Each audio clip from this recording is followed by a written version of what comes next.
It's time for Two Guys and a Goalie with Dustin Nielsen, Matt Cassian, and the goalie, Joaquin Gage.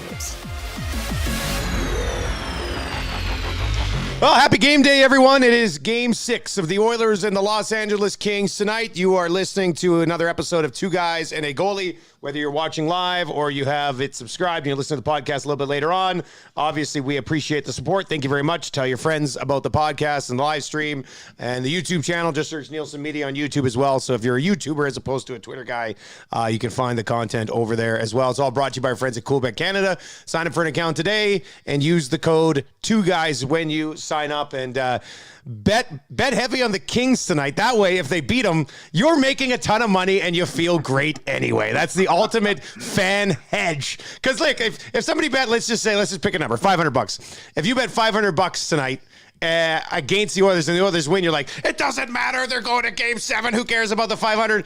And if you bet $500 on the Kings tonight and the Kings win, the Oilers lose, but you're bringing in about $1,200. So there's ways to hedge as a fan, and maybe that's something you could do today. Boys, this is a slightly different look. Gager, you got those jerseys behind you. Cass, you're at home down in the basement. Not working today? What's the deal here, Cass? Getting ready for the roast, I guess. No, I'm working. I'm working. I'm working on some material. I'm going to be I'm going to roast Gager, apparently. Apparently, they're going to give me the microphone and let me up on stage. There you go. No, they're not. But anytime you want it, just come up and take it from me, buddy. Anyways. I swear to God. Basically. No, it'll be good. I'm looking forward to that. It's gonna be a lot of fun. But just working from home today. Stuff to do and family stuff, and parents unavailable for an hour to watch the kids while there was an appointment for my wife, so I had to stay home for a little bit, and then I was like, well, I'm not going to drive in. So, well, you got the nice setup at home there anyway. Gager, as much as I'm looking forward to tearing the shit out of you on Friday, I'm also just looking forward to a night out. Like, I'm just looking forward to kind of getting out there and having some fun. I think there's going to be over, what'd you tell me, buddy? Like 320 people there at the Marriott? Like, it's going to be a good time. Yeah, it'll be real good. How are you feeling, Gager? Actually, yesterday was the first day I woke up with a little bit of anxiety, to tell you the truth. So really, I'm, because people are mean, and that was a nice tweet you put out yesterday, Dusty. Thank you for that. And seeing how people, I might have another one coming today, Gager. I'm doing a bit with the photos, so awesome. Be ready. Yeah. No, it's I'm looking forward to it too. My wife was pretty funny. She was had a little anxiety and saying, "Do I need to hear any of these stories?" I go, "Honey, there's nothing you haven't heard before. Don't worry about it." But she got a little bit excited because she could go out and get a new outfit for tomorrow. So nice. So she's looking all fancy and trophy wifey. So that's it's great. And boys, I haven't even thought about what I'm wearing for tomorrow. It's supposed to be what, business casual? Is that what they're calling it? Or semi-formal? Or like that's like a suit, maybe no tie type of thing. That's kind of what I'm leaning towards. But I mean, Cass, you helped organize this thing. We could put Gager in a clown costume if we wanted. But Cass, what do you think? What should we wear? Like, I'm wearing shorts and a white undershirt without sleeves. That's gonna look really good. God, I'd love to see you rolling in that, to be honest with you. I'll probably do my standard for an event like that, which is no tie, black long sleeve shirt, and black pants. That's that'll be okay. That's a nice look. Yeah, that's nice. So not even a jacket. I might feel like I gotta go jacket. I'll probably bring it. Yeah, I'll probably bring it, but then it'll sit on my chair, and I'm not going to wear it. And see, here's the question for me though: is do I wear like nice shoes or do I wear like my white kicks? Like the bright white kicks shoes. Always look good if they're nice and clean, right? Like, I might go buy some new shoes for this thing, to be honest with you. Like some nice really nice white shoes, not dress shoes, but like really nice white shoes. Like good pair of white sneaks, as my wife would call them. Yeah, sneaks. Those are nice. Gager, what about you? Are you going full? Like, what are you gonna look like at this thing? This is your night, buddy. I'm gonna be looking pretty fly for a beige guy. I got something planned, so nice. I'll look good. I'll try to make it so no one can poke fun at the attire. Let's just say smart that. thinking. If smart they'll move, say anything good about me, you go, you know what? He looked nice. Your suit's not going to be the same color as your leg right now, is it?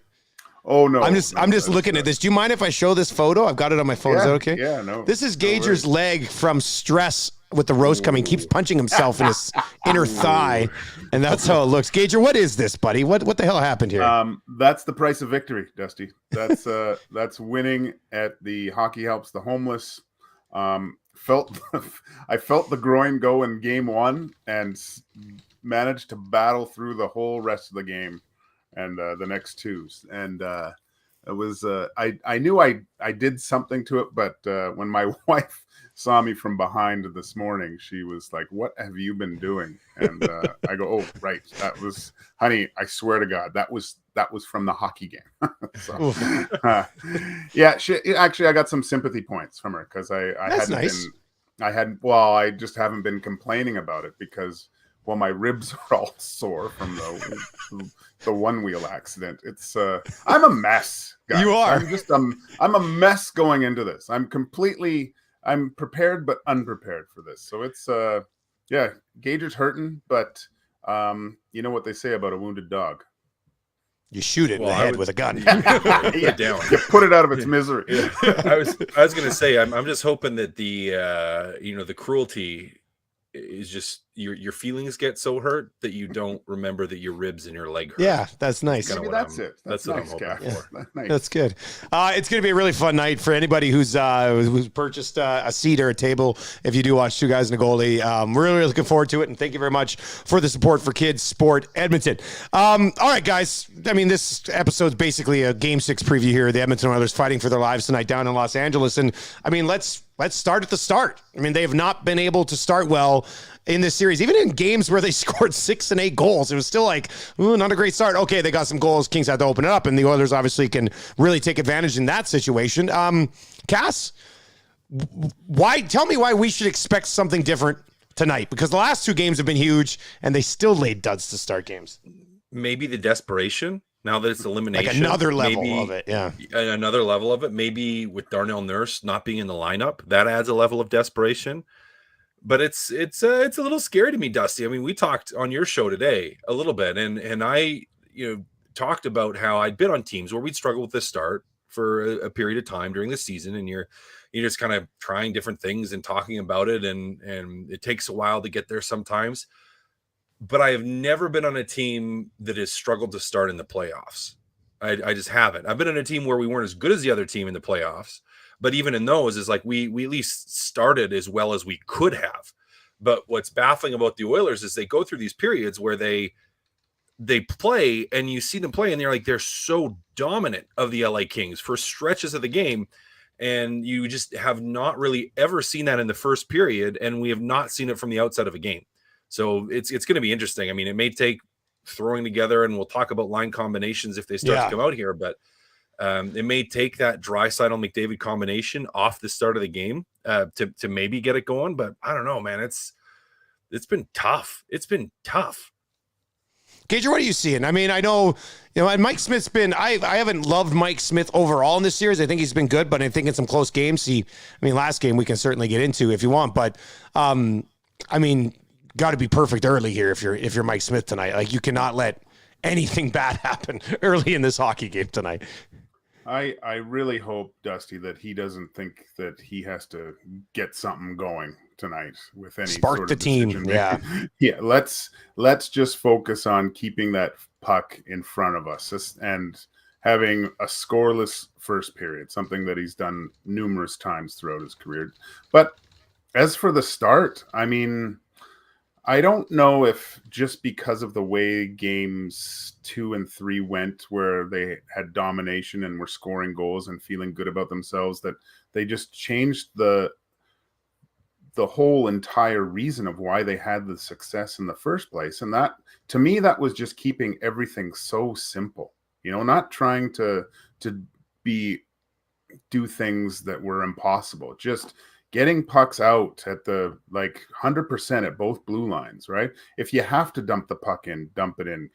Finishing checks, just keep everything as simple as possible. Don't ever pass up a shooting opportunity in this case, right? Like, if you're in, I think Struddy was on your show talking, or one of the shows. He said like that home plate area, right, from the post to the dots to the tops of the circles. If you have the puck in that vicinity, let's try to get that puck on net. I mean, if it's, you can't pass up a shooting opportunity at this point, because Quick is playing at a level where you do have to do something pretty special to get the puck past him, I think. Like, and that's going to be a rebound, a tip, or some sort of scramble in front. That's what it's going to take to score some goals. So I would just get back to a very, very structured, simple game and then get going from there.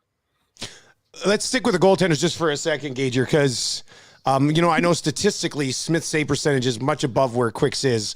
In Game 5, I thought Smith probably should have stopped 3 of the ones that got by him, and I'm not sure Jonathan Quick had a chance on any of the 4 that the Oilers scored on him. So when you look at these two goaltenders head-to-head right now so far in this series, Gager, would you say it's a level playing field? Smith's been a little bit better, Quick's been a little bit better. Where are you at right now on the battle between the pipes? Because they both had their moments, and they both had some damage, right? Like, yeah, I mean, I would give the edge. It's been a seesaw battle, really. If you really look at it, I don't look at the. Well, I guess you could say the game 2. There was a couple, but those were late goals against Quick that I think the game was already kind of out of reach at that point, right? Where I thought maybe he could have done a better job with some of those, but. If we're just going to go on the last game, Mike Smith got outdueled by Jonathan Quick, right? Like you said, Dusty. I didn't like those 3 goals. That whole trying to get something going and laying on a guy's stick trying to hold him up. Like, let's focus on stopping the puck. This is Mike Smith has to be better than Jonathan Quick tonight. I'm very optimistic. I think I said last time on the show that I did think that they were going to lose Game 5 and then you did, 2. But what does make me a little bit hesitant is the ability of Jonathan Quick to have a game, right? But I think the Oilers are a good enough team to get past a goalie that's playing above and beyond his capabilities. Another story. Go ahead, Cash. You want to chime in on the goalies or two? Yeah, they're good enough, but I mean, are they going to do it? I don't know. I mean, you can't have Mike Smith pushing across side to side on his belly when he's at his best. He's not on his tummy. He's upright, and he wasn't at his best last game. I just look, if I'm comparing the two this series, Jonathan Quick has won his team a game. Thank you. Game 1. Mike Smith has not won this team a game yet. Yeah, Mike Smith has not won the team a game, and that could be the difference in the series. It could be. It really could be. So. He won him a period, and it was an important period in LA there, right? That first, the first period of game. The first period, game 3. Game 3. Yeah. Sorry. Yeah. You're right. Yeah. He won that period. He outdueled Quick in that period. I would say for sure. Right. Well, that's not enough to win you a series, right? Like, no, you can't. It could be. It could be if the Oilers, if they play like they're if the rest of the team gets going. Yeah, I mean, it might sound like we're piling shit on Mike Smith here. I mean, the team, the last 2 games has certainly not helped that much at all. But just the 2 closest games in this series, one, he gave the puck away, and there's 3 soft goals in Game 5. Like, those are critical moments, and he's failed in those so far. We're starting to get some lines trickling out. I'll wait till they all get out, and then we'll dive into that, because Kaz, I do want your thoughts. And people text in to my show this morning like, Dusty, tell me about this 1-3-1 from the Kings and what they're supposed to do. I was just like, look, man, you're asking the wrong guy. I don't know all these breakdowns of how you're supposed to play against the 1-3-1. I do know that if you score first, it's going to make things a little bit easier, because maybe at some point, if the Kings are down, they do have to take a few more chances, which obviously plays into others' hands. But Cass, if this is a 0-0 game, 10, 15 minutes, 20, 25 minutes in, how did the Oilers have success about the way the Kings are just, I mean, a few times the Kings got 4 guys sitting inside their blue line by the time the Oilers roll in. So what do you do? What are you supposed to do there? Patience is the key. Like, patience, and you can't make soft plays at the blue line. That's what's really hurt them here, is they've made soft plays at the defensive and the offensive blue line. So it's way too many turnovers in that area of the ice. And what happens, so if you have a 1-3-1 and you can envision in your head on a hockey rink, the 1-3-1, basically with 3 guys stacked up across the blue line. That's what they're trying to do. If you turn the puck over there, all of a sudden you got that top guy and you have 3 LA Kings across the blue facing up ice that are coming at you full speed. And your forwards, if you're the Oilers in that situation, aren't going to be able to throw on the brakes, turn, and get going on the defensive side of the puck quick enough. And that's where LA's created some chances. They've been able to gain entry into Edmonton's zone because there hasn't been as much support from Edmonton's forwards on the back check. Like they're causing some problems there. But the way you beat it is you beat it with patience, speed and patience. You may have to do a little bit more chip and chase than you'd like, which means you're not creating offense off the rush, which can stifle and frustrate a McDavid and a Draisaitl because they like scoring on the rush. But you just have to bide your time. You really do. Like that's how you beat a 1-3-1 is you keep attacking it. You just have to make sure that you are being 100% certain with the plays you're making at the blue line. You can't have anything soft going laterally. You just can't, because the puck's coming right back down your throat. So, on a technical side, you could talk about maybe if you're in like a controlled situation in the neutral zone, what you're trying to do. And I guess a final one thing that I did notice the other night watching the game live, is so much easier to see actually being there than on TV. I would like a little bit more motion in the neutral zone from Edmonton's wingers to help with that. As opposed to just up the wings and that's it, like posting up the wings, because what they're trying to do is they're trying to generate speed with the center. So they're basically, you have McDavid or Draisaitl trying to generate speed by dropping a little bit lower in a support position in the neutral zone, and then you're trying to fire it up to the wingers to either chip it into the offensive zone to hit a centerman where you can pick up the puck with speed, or you're trying to bump it to the centerman with speed. Now, if you can do it perfectly cleanly, great. But what's happened is they haven't done it cleanly. And all of a sudden it's creating some issues there. So I mean, if I was coaching, maybe look to try to do something where you can maybe get those wingers in motion too, and force the 1-3-1 to stretch a little bit. Because if you have two guys at the blue line, they can compress it back to almost three guys. Stretch north-south as opposed to north-south stretch. Yeah, okay. Yeah, basically. So you're trying to make the 1-3-1 uncomfortable. So those three guys can't hold right at the blue line. Like, so they have to move up and push up in the neutral zone. Otherwise you have three guys attacking with full speed, which is much better than just one, I think, in that situation. So if I was coaching, that's maybe what I'd look to do. So we'll have to see. There are different ways of doing that. And I do understand, the post-up option of trying to get your centerman with speed, especially when you have a McDavid and a Draisaitl. But in my opinion, just with the stack across the blue line, it just hasn't generated them enough yet. All right, the line combinations are out, and we'll see. They've got 12 forwards right now, but Fogle was out early warming up Koskinen, which had been done by guys who'd been scratched as of late. So we'll see if they end up going 11-7 or 12-6. But let's start with the top six, and then we'll do the bottom six. It looks like it's going to be McDavid with Draisaitl and Yamamoto, Nuge between Hyman and Evander Kane, and then we'll get to the bottom six after that. Gage, your thoughts on putting the big boys together and letting them go out there, and whether it's Kopitar or Danault that gets that challenge tonight, just kind of push it right down your throat. And I know you probably start them and say, here you go get them. It didn't work well in overtime, but this is a different game and obviously a different mindset for this team going into this one. What do you think of that top six? I like it. I think it's a do or die situation. Woodcroft hasn't gone to the big boy option much at all since his whole time here.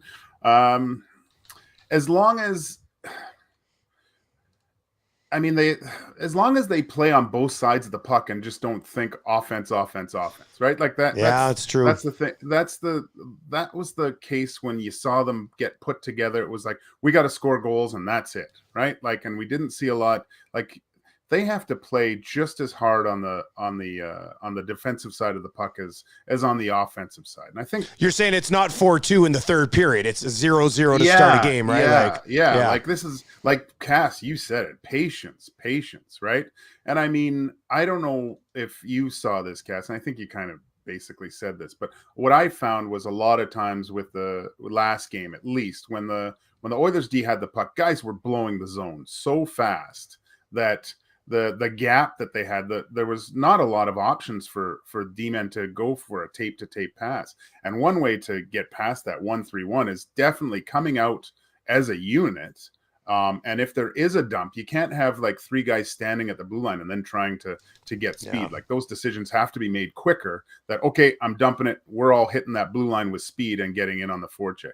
Oilers have to do a much better, like everyone, those two lines especially, they're so good at puck retrieval, like getting pucks back and forcing into the Kings to create turnovers. Like the Oilers have created so many turnovers at the blue lines. Time for the Oilers to do that and start being more maybe of a counter punching team, I think, because in those games that they won, that's what happened. There were turnovers, they were coming back the other way and getting good chances. Cass, Nuge between Hyman and Kane. What do you think of the potential of that line? That's two really good wingers for Nuge, right? Like, yeah, two really good wingers. I think they bring an element of physicality that maybe Nuge hasn't had on his lines in the last little bit. Yeah. Hyman not so much in the running guys. I mean, Kane more so in the offensive hitting side, but there are guys that are puck retrievers, right? Like you have Hyman, who's pretty good down low, good with the puck on his stick in the offensive zone.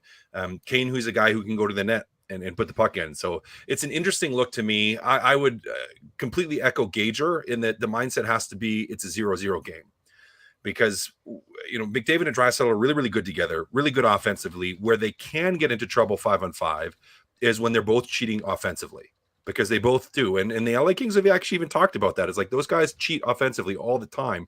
So one of the things that makes them so dangerous is because you almost have to anticipate it if you're the team playing against them, that they're going to cheat offensively. Now, where it can bite you is it leaves a little bit less support for your defensemen for Edmonton. So if they're cheating too much, you could create a situation where you have too much pressure or not enough time for guys like Bouchard and Duncan Keith who have struggled in this series. So I like the second line for a look as something a little bit different. Not surprised that it's Yamamoto on that top line. I think that's would be my first choice there as well.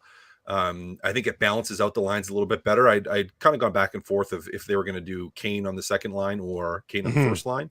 But I like this balance a little bit better with having another a little bit more physical guy on the second line and a guy in Yamamoto who positionally, he doesn't cheat offensively. Very, very good defensively, very good defensively positionally. And I think that maybe is the mindset of going with that look. All right, the bottom six appears to be, and this is if they run with the 12 forwards, the blue line, Kulak, Ceci, Keith Bouchard, Russell Berry, which is kind of what we all expected. Smith in the starter's net, which is what we expected. The bottom six will be McLeod between Puljujarvi and Archibald, Ryan between Cassian and Fogel, if they decide to dress all 12 forwards. Gager, back to you on this one, buddy. McLeod and Ryan down the middle, Puljujarvi and Cassian on the right, Archibald and Fogel over on the left side. What do you think of the usability of either of those lines here? Because they're going to be running two lines pretty top heavy here. Do you like one of those lines to at least give them a solid 10 to 11 minutes? Yeah, I like that third line. I mean, that's got some speed and that puck retrieval skill. I think it's good. But again, that has to be probably more of a coming out as a unit, dumping, chasing, and creating havoc, and hopefully getting pucks turned over and getting chances that way. To tell you the truth, Dusty, I would much rather see them go 11-7 in this case. Yeah, I think but they still could.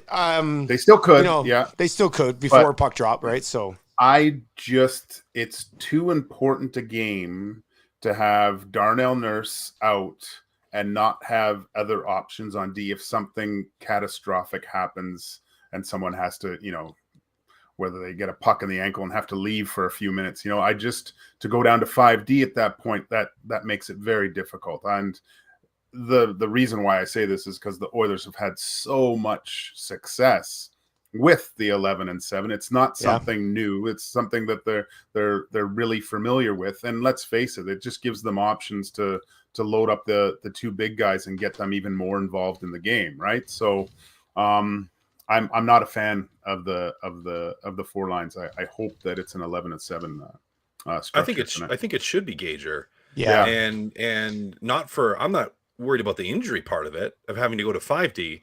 I'm worried about what if one of those guys sucks tonight? I consider that an injury. It's a head injury. Yeah. A mental injury. One of those skill injuries. One of those skill injuries. Yeah. His motivator. Yeah. His guy's got a broken motivator. Look, they started the series 11-7. And in game one, they were down, came back and tied it, got down again, came back and tied it. And then we know what happened with about 5 minutes left. So I didn't think they were horrible 11-7. So I haven't seen anything about Broberg being on the ice at practice, but Nobody's tweeting anything about that. Maybe he's the 7th D-man skating around, but I don't know. I just you guys make a good point on the leveling of having an extra D-man around, and if Keith and Bouchard are struggling, may take a couple minutes away there, or Russell or whatever. I just think if you're going to end up not playing your fourth line very much tonight, and you're just going to have an opportunity to roll McDavid and Draisaitl a little bit more, you might as well have that extra body on the back end if you got a forward who's going to play 4.5 minutes tonight. You'd rather have a defenseman play 4.5, 5, 6 minutes than a forward, I think. I'm not wrong on that. Am I I don't think so. No, man. That's golden, I think. What have you guys thought of the coaching matchup so far in this series? I love Jay Woodcroft. I think he's like since he took over, they're one of the top 5-6 teams in the league, winning percentage wise. I don't know what's happened the last couple of games, but Todd McClellan, since he was pissed and did 20-second post game, his team is 2-0. He made some changes. They've worked. Cass, has Todd had the advantage in this series, do you think, coaching so far, or is it just still too early to tell because it's not over yet? I would say that he's got a slight advantage. And I would cite just the effectiveness of that 1-3-1 right now. Because that to me is that's a coaching thing. That's okay. Well, what are you telling your guys? What are you putting together to try and beat this thing? How are you coaching your players? That to me is a direct, it's just a direct thing where I think we can point to that and say that's it. The starts of the game aren't all on the coach. That rests a lot on much more so on the players. But there has to be an element of blame that goes there too. I mean, how can there not be? To say that he hasn't quite had the guys ready to go. Now, maybe he's doing everything he can. Maybe he's trying. Maybe he's done everything he should be doing, and the players just haven't responded, and that's on the players. But from an outsider, where we're not sitting in that room, we're not hearing what's being said in that room, I would take a look at it and say, yep, you know what? He's probably losing this coaching battle thus far. Now, the series isn't over. I would say it's pretty close, but right now I'd give advantage to McClellan thus far.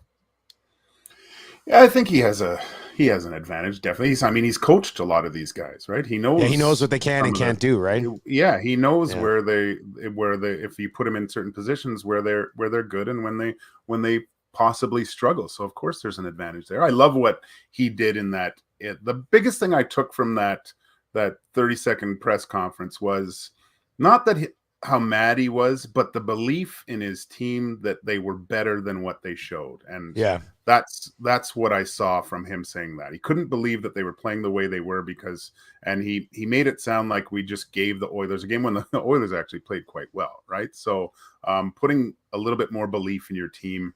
And as for Woodcroft, I mean, I think you said this, Dusty, and it made complete sense to me. Is last game, he had the blender out, but nothing was working till the last 12 minutes of the game. And he had to change something because things were falling off the rails. For the most part, even when that's the first time he's shown a little bit more a desire to go to the blender and try to find something, right? In a crucial situation. He's made some changes now, but for the most part, I think he's been pretty calm and cool and collected on the bench and has patience. All right, before we wrap up this episode, and it's been a good Game 6 preview. If anybody's been watching, make sure you tell your friends or listen, tell your friends about the Two Guys and Goalie podcast. Gager, prior to the roast here, do you need me to come over and rub that groin down a little bit to make sure you're good to go for game day tomorrow? I'll get the massage gun out, Dusty. I'll be all right. But thank you for the. I'm the roast master. I think it's my responsibility, buddy, to make sure you're at 100%, so we can cut you down to 20%. That'll be awesome. Fun. What's the prediction tonight, guys? What do you think? We don't have to get to Game 7. Because we'll be breaking down whatever happens on Monday's episode. But Gager, you did call the loss in Game 5, and then you said they win 6 and 7. So what do they get done tonight? What do you think happens? I think it's just a bloodbath of a game. It's going to take every minute, every inch, show the Al Pacino Any Given Sunday movie and play that scene, because this is going to be a real hard type battle. It's just from seeing the Oilers and the way they respond after losses and coming back, and these are two big losses, right? And just the way the last game ended, just playing so poorly and almost winning too. That's a tough one. And in the back of your minds, I do believe that the Oilers, this is a team that they should beat in a 7-game series. Like that's the biggest thing. Like you look at the Kings, they're going to be really good in a few years, like really good. That's kind of scary, but they have too much inexperience over there. The Oilers should not lose this series. And I'm telling myself that as a player and as my teammates in the dressing room, and just building that confidence back up. But I don't think the Kings can handle the Oilers in this type of situation when they bring everything they got. It's not possible. If they bring everything they got. Yeah. That's the key. I know. How can you not tonight? Like, I don't get that. Like, but it's simple. It's just keeping things simple. It's not being trying to go through the whole team. Don't do that thing where I got to take care of this. That's why hockey is the ultimate team sport, the ultimate team game. We have two of the best players in the world, but it doesn't matter unless everyone else is pulling on the same chain. So everyone strap up. Cass, they win. I'm saying I'm going to continue my optimistic streak here until I can't be anymore, just for my own heart and my own emotions. That was a tough night the other night, guys. That was a tough night. I had to stay up an extra 20 minutes, and they lost the first shift in overtime, and I was sad, and I was frustrated, and I was sad. So I'm gonna be optimistic here again until I can't be anymore, and then I'm just gonna let it all out, and we'll have a heated episode, I'm sure, if it gets to that point. But I'm gonna say, you know what? It's not going to. Not tonight. Emotions. Not tonight. Tonight it is a 7-1 win for the Oilers. Back to 7-1 again. Go. I like the commitment. I said 5-3. I might have been the only person in that building when the Kings scored. I was just like, meh, I can go home and go to sleep. Like, I was just like, we can't wait any longer. I got to be up in like 4.5 hours. So still shitty the way it ended. I can't believe they didn't really touch the puck in overtime. That was nuts. If they score first tonight, they could be in trouble. Or if they don't score first tonight, they could be in trouble. If they score first tonight, I think they score much more than one goal tonight. So we'll see how it plays out, boys. This is the first time in the entire series I'm lucky that it's starting late, because Marshall has baseball from 6:30 to 8. So by the time it's done at 8, we'll get home. Puck will just be dropping, and it'll be a great night to watch the Edmonton Oilers try to stay alive against the Los Angeles Kings. And we will see you guys tomorrow at the roast of Joaquin Gage. After 2 years of being delayed, it's finally happening. So yeah, tonight, Dusty, I'll be at Rogers for... You doing the intermission? No, just the pre-watch party. So I believe Sean Bell and I will be there signing autographs. Probably no one's going to know who I am or whatever. It'll just be it's just kind of a lead up to the roast to make me feel even worse. But hey, if you want to come get an 8x10 personally autographed, swing on by. Whereabouts is it? Sorry, I was watching Cass do his magic trick. Fort Hall, I think. Oh, okay, in Fort Hall. Fort Hall. Sure. Cass, so you just recently took up magic, or what was that? What was that? No, there's so have you ever done like those murder mystery nights?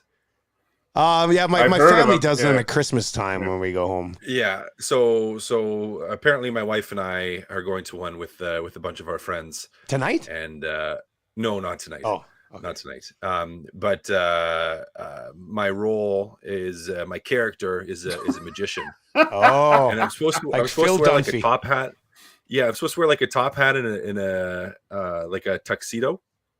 But I decided to go like the Chris Angel route. So I ordered like an emo wig and a bunch of fake tattoos, and I'm gonna wear like a big black, basically, whatever. So I've been working on like a couple little sleight of hand things that are just because I feel like I gotta play into the character. I like your commitment to weird shit, buddy. I'm pumped, man. I'm pumped for it. It's gonna be fun. How did you not go as Doctor Strange?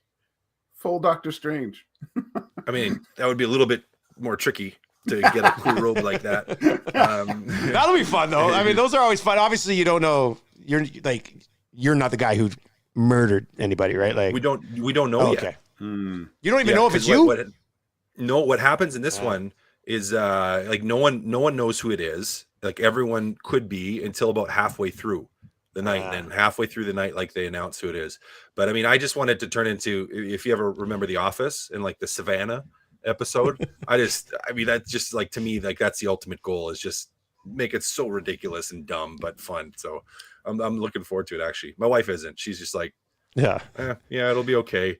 And I'm just like, you have got to commit to the character. So. Well, we don't know who's going to be murdered that night, but we know who is going to be murdered on Friday night. So, Gager, we'll see you at the JW Marriott on Friday night. Enjoy the game, boys. And, man, we're going to have a lot to talk about on Monday, one way or the other. We got a busy weekend ahead of us, so that should be good. For Gager and Cass and our presenting sponsor at CoolBet, sign up for an account today. And if you already have an account, go make a play on the Oilers and Kings tonight. You'll be emotionally and financially invested in this game this evening. Stay cool, bet responsibly with CoolBet.